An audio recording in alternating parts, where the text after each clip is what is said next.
லிங்க வடிவ ரங்கநாதர். கோயம்புத்தூர் மாவட்டம் காரமடையில் ரங்கநாதர் கோயில் உள்ளது. இங்கு சிவலிங்கம் போல சதுர வடிவில் ரங்கநாதர் காட்சி தருகிறார். திருமாலை மணக்கோலத்தில் காண இங்கு கருடாழ்வார் தவம் இருந்தார்.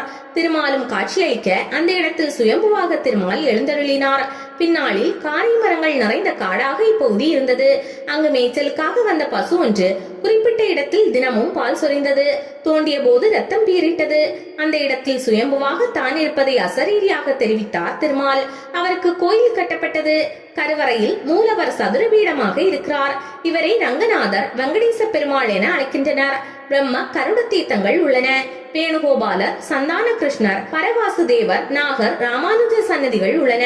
மூலவரை பார்த்தபடி அனுமன் உள்ளார். இவரது சிலையும் பெரிய சதுரக்கல்லில் வடிக்கப்பட்டுள்ளது.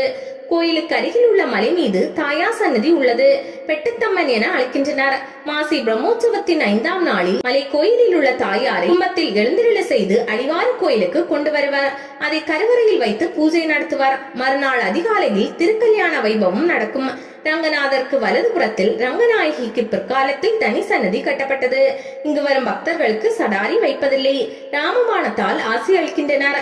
இதற்குள் திருமாலின் ஆயுதமான சக்கரம், ஆதிசேஷன் வடிவங்கள் உள்ளன.